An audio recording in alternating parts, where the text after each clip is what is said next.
All right, Arturo. No. Andrew. Schultz is excused. Ryan. Catherine. She's excused. Blevins. Jacob Breath. Jonathan Brock. I think I have an email. Yeah. Clancy. Conley. Caleb Cook, I have an email. Copeland. Robert Colton. Colton.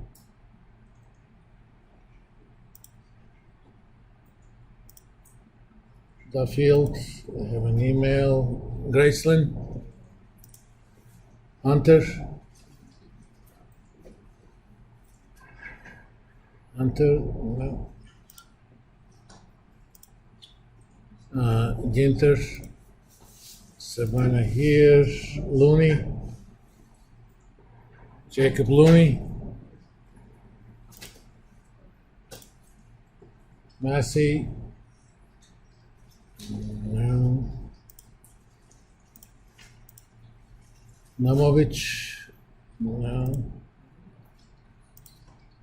Patel here, Pierce, Emma Pierce here, Emma Quinn, Camden Ritchie excused, Will Smith,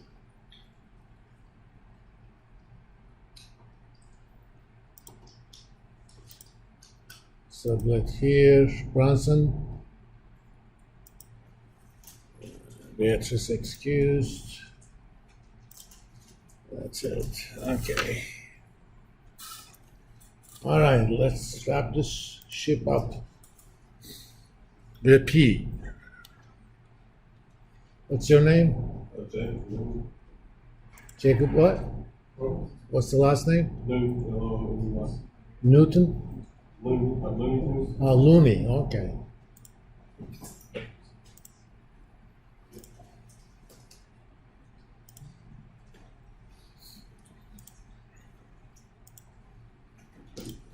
We're gonna talk about chapter 12,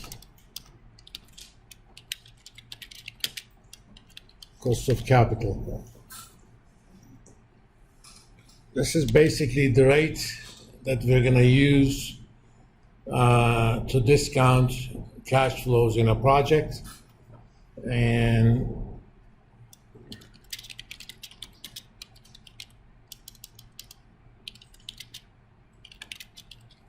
cash flows of an investment project should be discounted, also known as the required rate of return or hurdle rate of return.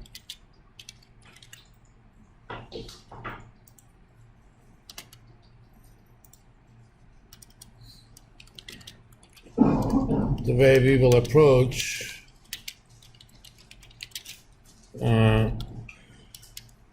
is to calculate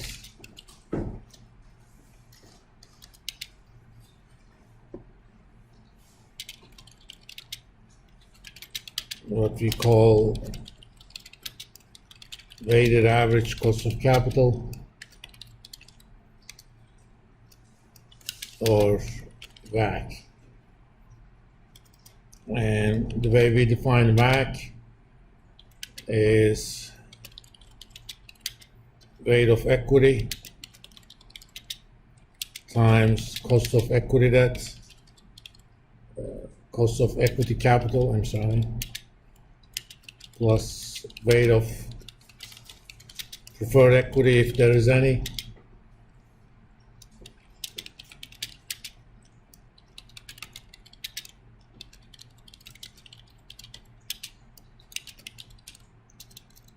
plus weight of debt times after-tax cost of debt capital. The way we calculate weights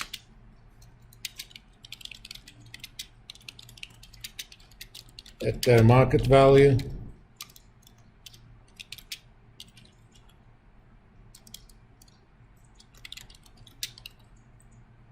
so weight of equity is market value of equity divided by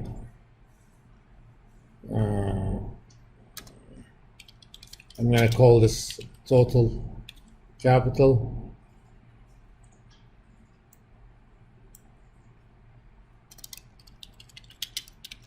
Total capital is market value of equity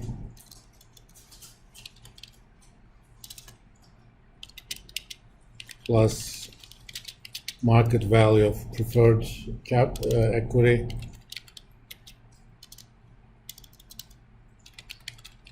let's call this preferred stock plus market value of debt.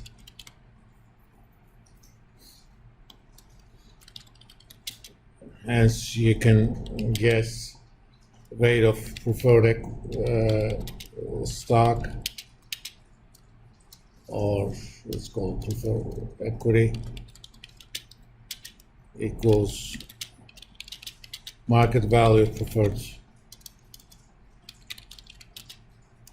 stock divided by total capital, and weight of that is equal to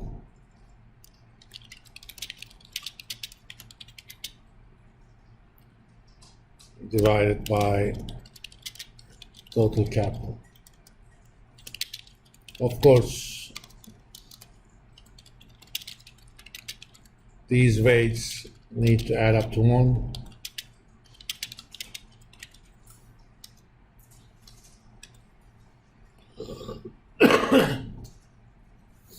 So our job is basically first calculating the weights, then somehow figuring out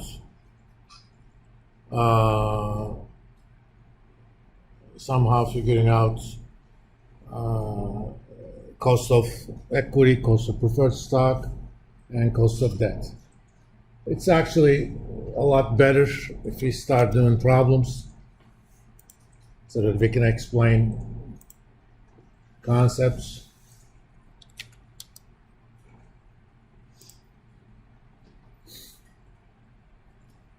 So if any new concept arises during the problem, I'll go over it.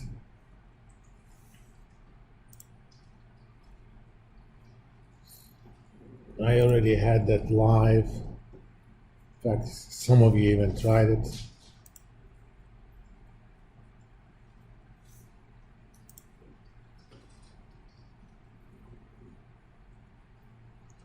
Let's start from numerical stuff. Go back.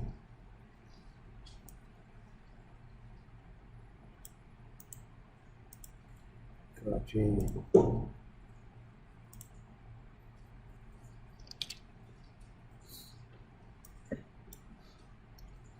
The firm wants to create a weighted average cost of capital of 9.6%.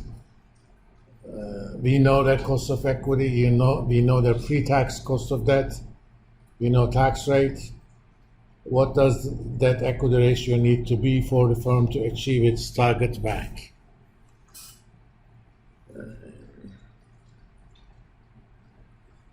Think of it this way.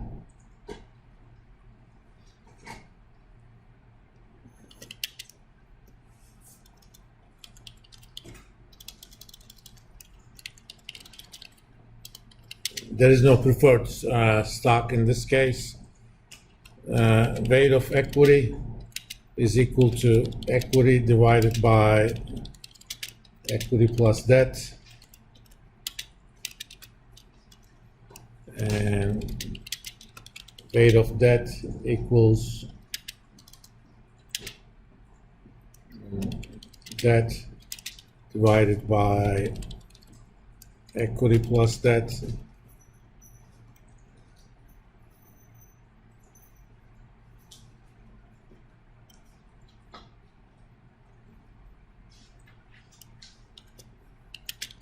So if we know debt equity ratio, let's call that DE, okay? Well, DE equals debt over equity.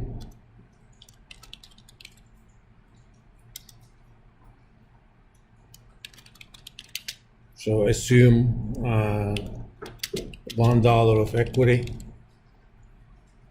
without any loss of generality. Then that is simply equal to that equity ratio, right? Hence, rate of equity is equal to 1 over 1 plus that equity ratio. Rate of debt equals that equity ratio divided by 1 plus that equity ratio. That's the quickest way you can express those rates in terms of that equity ratio. We are given, we need after-tax cost of debt, which is simply equal to pre-tax cost of debt times 1 minus tax rate.